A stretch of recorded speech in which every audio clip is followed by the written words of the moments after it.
evening, group. Happy Friday. I'm getting ready to head out to a networking meeting after I pick up my kids from school and drop them off at my mom's. And I was thinking about something in terms of like the evolution of business. I was talking to some of my coaching clients, talking to a colleague of mine about sort of the phases and seasons and like the evolution of your business. And I think a lot of us get into our business, we set it up a certain way, and we have it work a certain way, and then we get stuck there. We get stuck in the systems that we've set up and we've created, and we keep operating in that way even when it stops working for us, and we come up against resistance.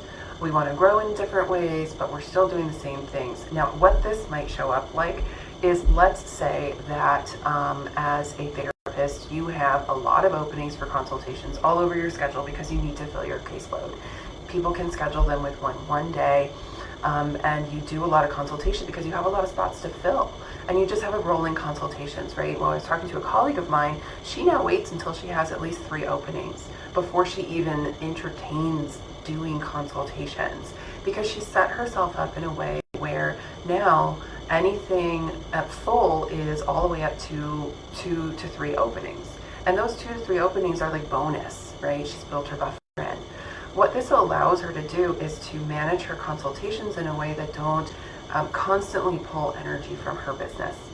And this can look another way. This can look like fees, right? In early parts of your business, you might offer more sliding scale or reduced fees. Whereas in later parts of your business, when you're consistently full and you have more referrals than you need, that might look like not offering it or offering a very limited number of them.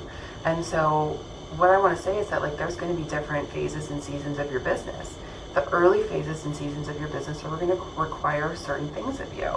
And then we're going to require you to show up in certain ways.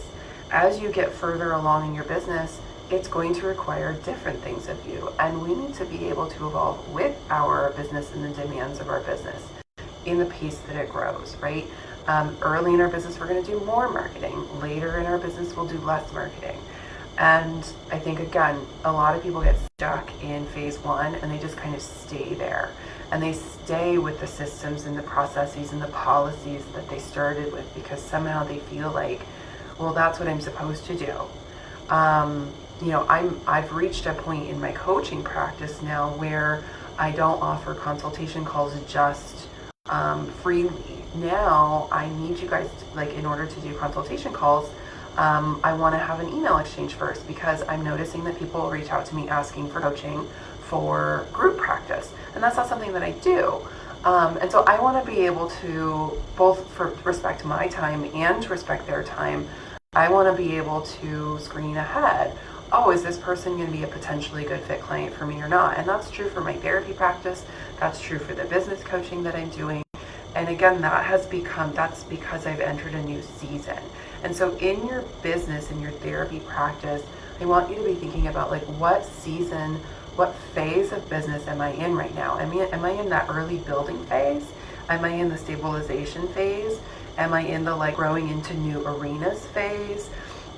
Am I in the autopilot phase? There's a lot of different phases you can be in. And thinking about what does my business need from me right now? What are some of the policies, procedures, systems, structures, supports that, based on the phase of the business that I'm in right now, that I need to have it be more spacious, more successful, and to provide what I need from it.